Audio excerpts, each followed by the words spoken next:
Tada! Jetzt stehen wir hier.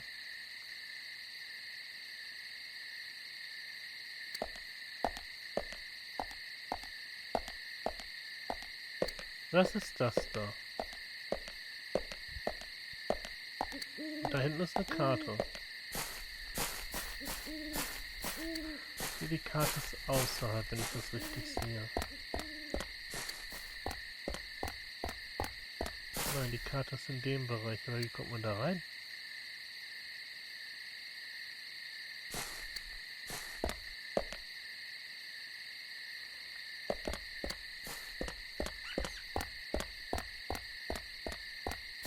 Ist das ein Tor?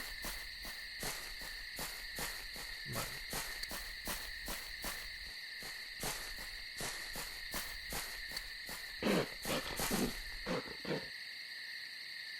Was war das?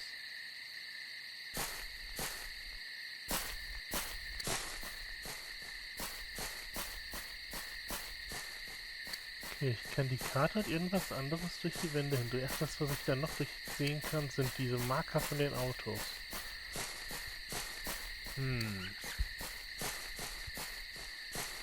Hier ist dieses Tor. Komme ich aber so auch nicht durch.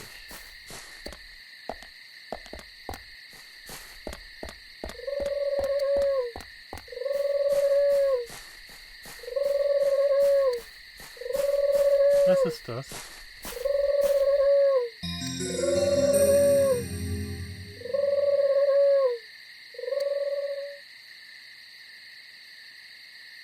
Na, nicht nochmal.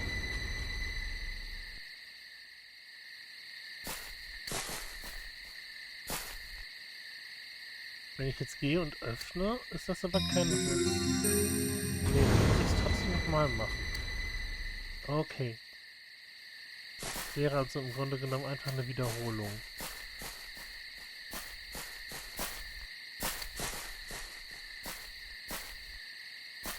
Vielleicht kann man noch irgendwo aufs Dach klettern.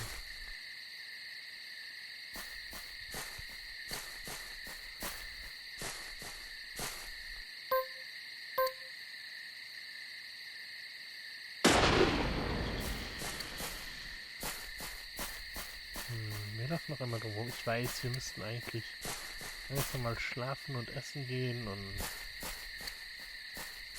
aber ich möchte gerne diese Karte da haben.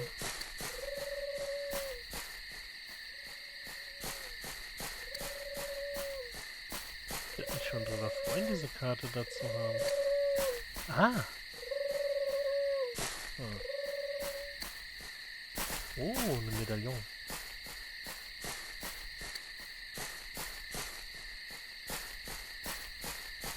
Gut, dann hätte ich jetzt noch eine Idee.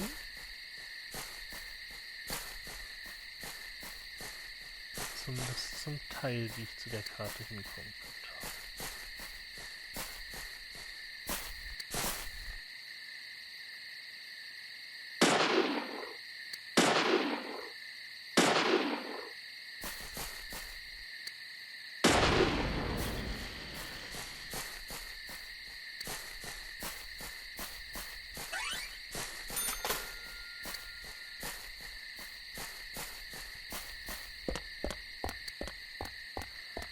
Hallo, Polizeiauto.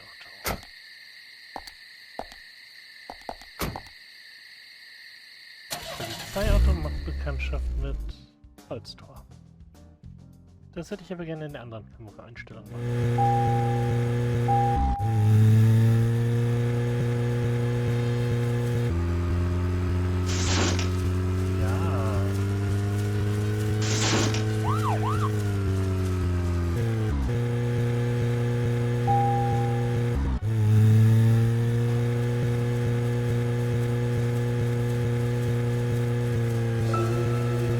Speaking of 80s movies, one jewel in the rough springs to mind.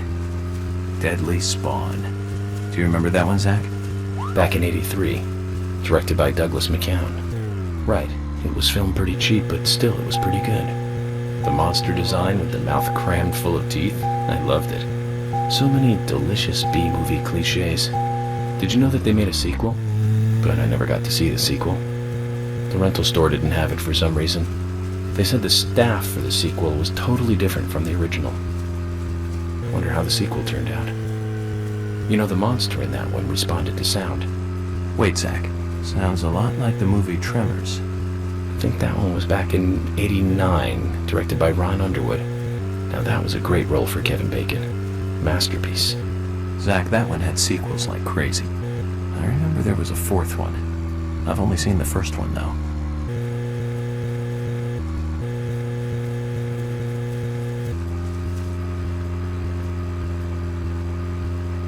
Okay.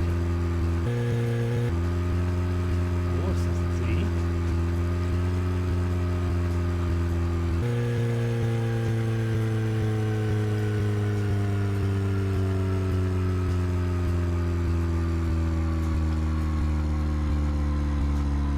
Kann ich da hinten abkürzen?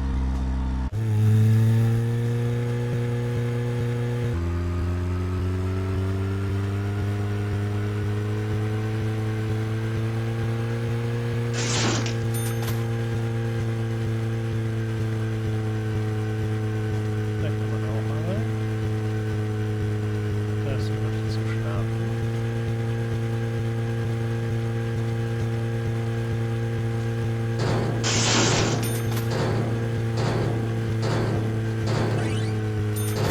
Das zählt auch als Einsammeln. Das ist cool.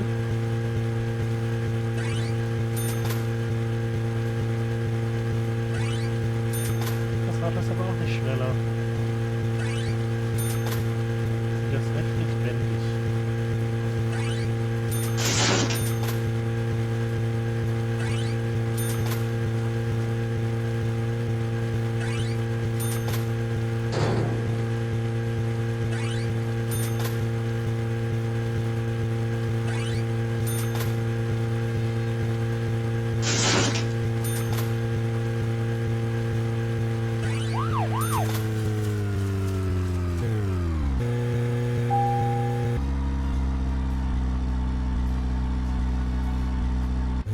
Da ist was, aber wenn ich jetzt aussteige, was passiert dann?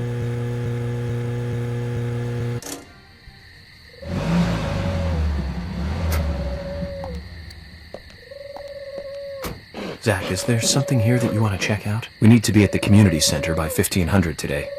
Just think of talking in front of all those people. What do you think, Zach? It's going to get fun.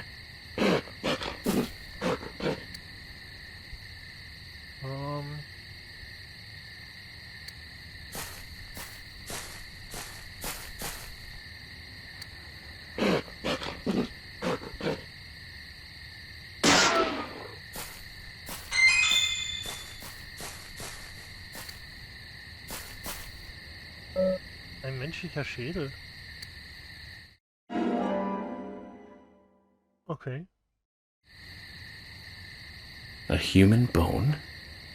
This doesn't look related to the case, but shouldn't I let someone know? Wen?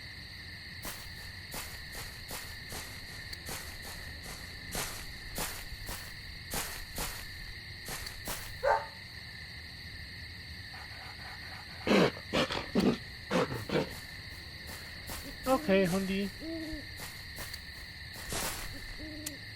Einsteigen.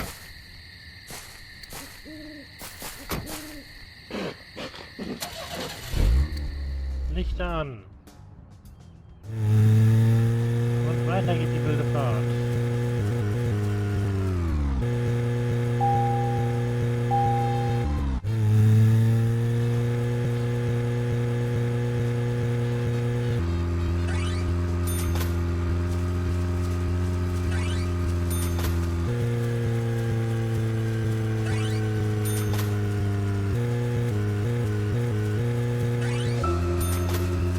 Tremors.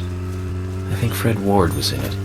You say Fred Ward, and I say Remo Williams, The Adventure Begins. That one was back in '85, I think. Directed by Guy Hamilton. Guess Hamilton was aiming to start a series like 007, but it had no sequels. A real shame. Do you remember the martial arts they used in that film? Called Sinanju? The ultimate in martial arts, using no weapons at all. Remo's master Chun ran across water, remember? And he loved soap operas. Man, that was a good character. He was played by Joel Grey, the best supporting actor in Cabaret. Of course, in Remo, he had so much makeup on you couldn't tell.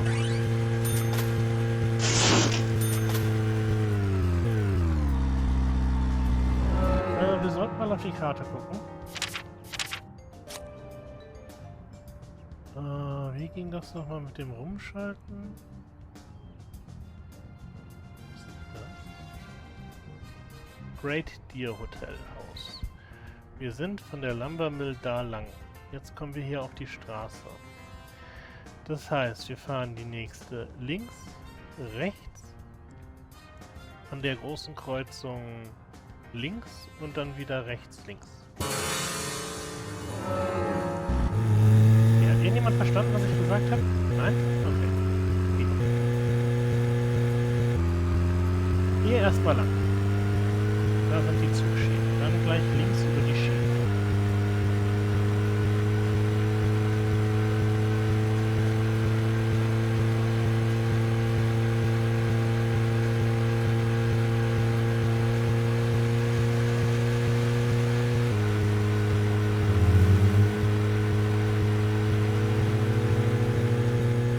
Now, Joel Grey's daughter is, of course...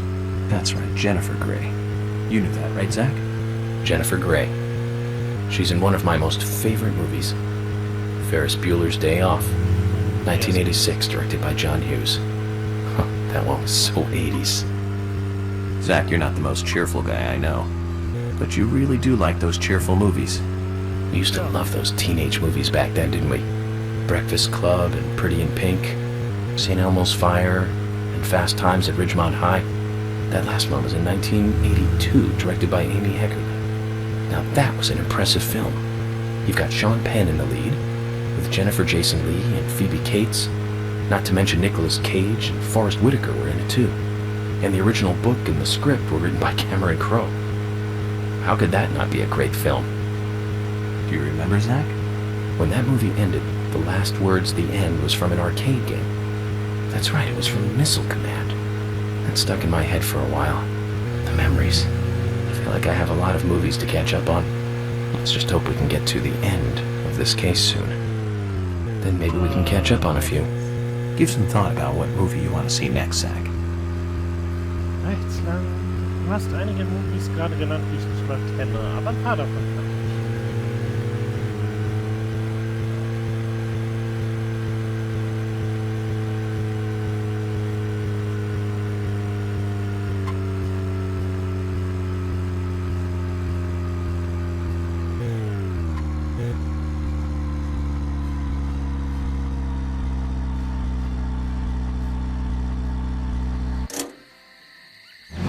Sind wir.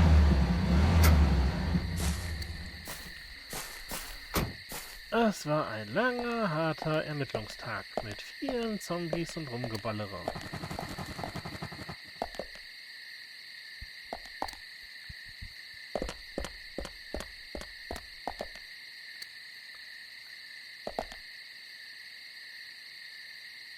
Überall stehen Polizeiautos. Naja.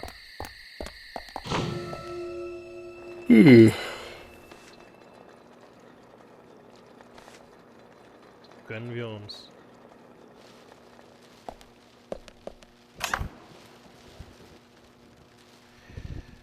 Sieht ein wenig schmutzig aus.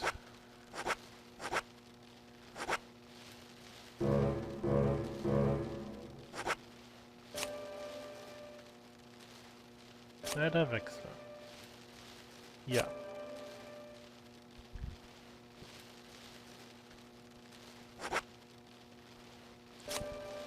Reinigen. Für $8 ist in Ordnung.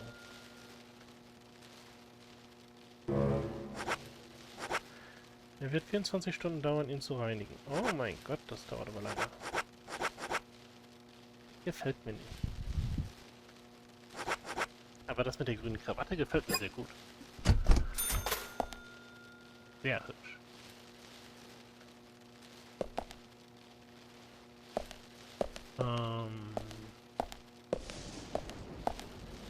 dachte, es gibt erst... Naja. Kasten. Was sich alles geändert hat. Objekte verstauen. Ah, lassen wir so.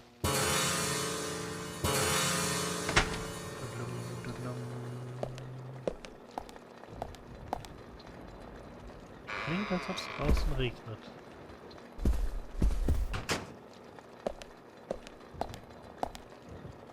Eigentlich klingt es, als ob irgendwo Wasser kocht, aber... Regen wie die Stadt verrückt.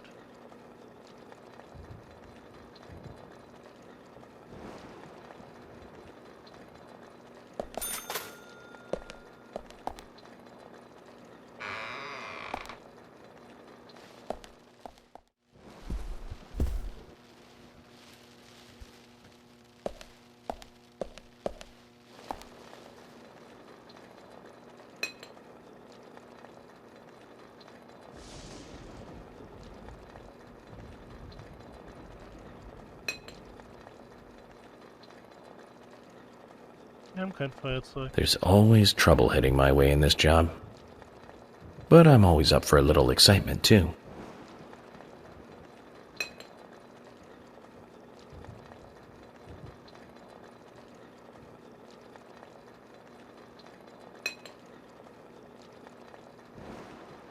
Es gibt keinen Themenpark in dieser Stadt. There's no theme park in this town, though. All that good luck is just slipping away. But I think I'll have a thrilling enough time right here anyway. Ich glaube, es reicht.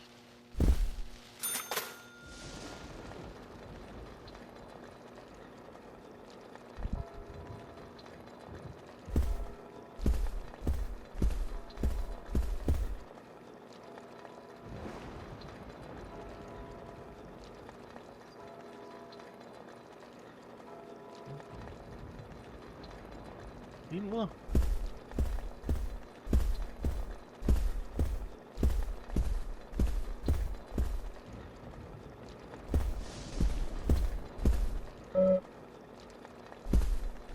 Okay. 7 Uhr. Was stellen wir denn dann jetzt Schönes an?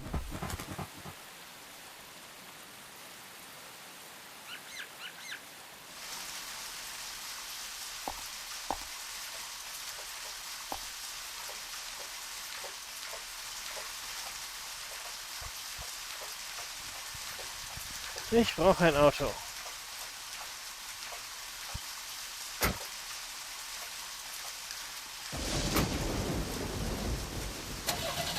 So, bevor wir jetzt losfahren, werfen wir mal einen Blick auf die Map. Und zwar auf beide. Wo will ich hin? Wir haben jetzt 7 Uhr. Milchbahn noch 7:30 Uhr auf, aber wenn es regnet, ist da nichts. Die Polizeistation macht um 9 auf.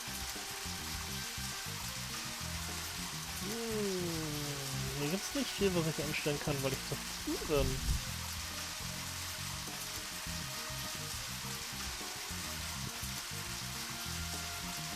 Das wäre doof.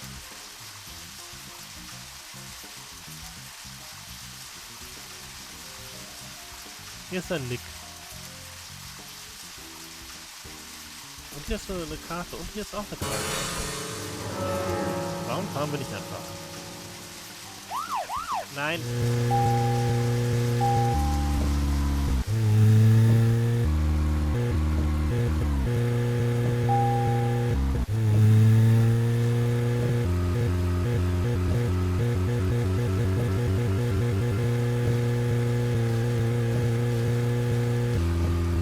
Das lief doch gar nicht so schlecht. Wollte ich nicht anmachen. Okay, Zach. I've been thinking about what movie I'd like to watch next. And finally, I've made a decision. It's always hard to narrow it down just to one movie, but I've put a lot of thought into this, and I'm sure you'll agree with me. 1975. Directed by Steven Spielberg himself. The grandfather of panic movies. Set in a small town in Massachusetts. That movie made me stay away from the beach for years. Der weiße Hai? I was always afraid that a hand might come floating up. You know what I'm talking about, right? Yeah. It's Jaws. Auf The underwater camera work, accompanied by that John Williams music. I'd never been that scared by a movie before. But the best thing about it is that it isn't just another panic movie. The mayor who won't close the beach even when there are so many victims. And Chief Brody putting the citizens' lives above all else. The film gave a lot of time to the dispute and friction between them. It certainly had a lot of messages for a 2-hour film. That's probably another reason why it was such a record-breaking hit. One of my regrets in life is that I didn't see it at the movie theater. I guess I was still just a child back then. But still, I wanted to taste that terror in real time. That reminds me, Zach. Did you know this one? Jaws also appears in another movie that was produced by Spielberg. The second Back to the Future. It was directed by Robert Zemeckis, who later made Forrest Gump. That's also a masterpiece, of course, but we'll discuss that another time. So, the scene where Jaws appears is right... Ich wollte dich unterbrechen, sorry.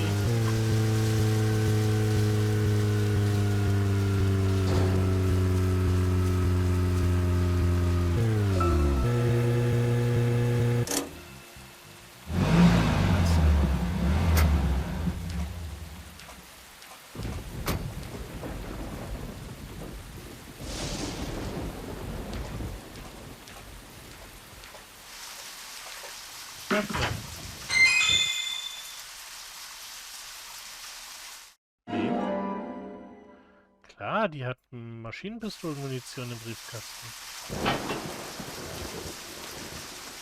Das Haus ist zu. Das ist doch doof.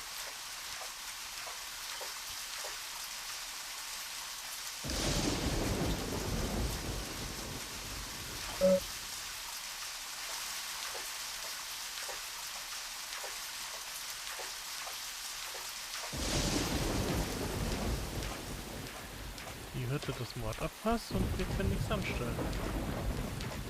Spähen. Das ist doch auch nicht schlecht. Zumindest können wir reingucken.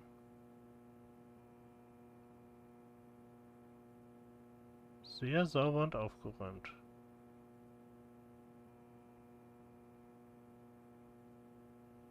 Scheint nicht so, als ob irgendwas Interessantes da wäre. Seltsam. Sehr seltsam.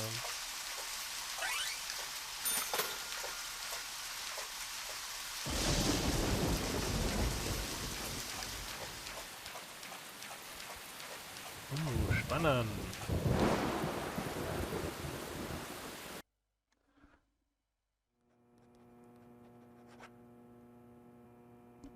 Hey, da ist ja tatsächlich jemand. Hallo?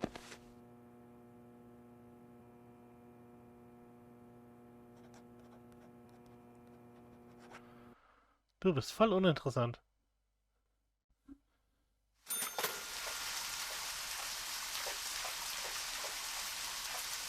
Was haben wir hier? Jetzt ein neues Lieblingshobby von mir.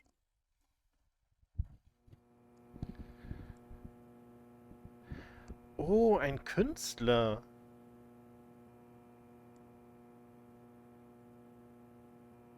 Ah, da hat sich's ausgekünstlert.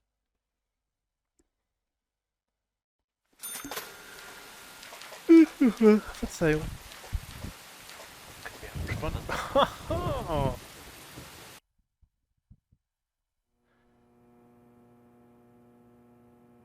Das ist das Schlafzimmer. Hier müssen wir nachts kaum spannen. Zweimal das Bild, dasselbe Bild von einem Hund. Okay.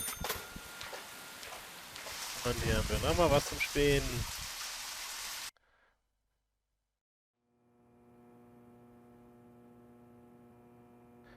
Ein Suspekt. Oh, da ist eine Dingens. Da ist auch noch irgendwas. Was für ein Suspekt ist das denn? Ein sehr suspektes Suspekt? Ich glaube, Suspekt heißen die dann alle, wenn ich noch nicht weiß, wie die Leute sind. Dann sind die mir alle suspekt.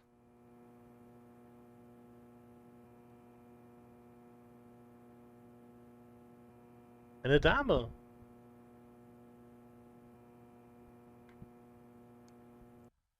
Aha, ein Herr und eine Dame wohnen hier.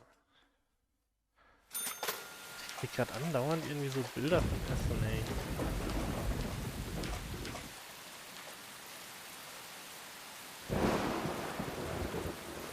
Es kommt kein...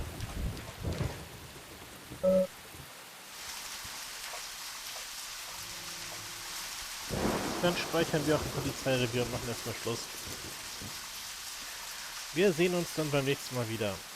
Tschö.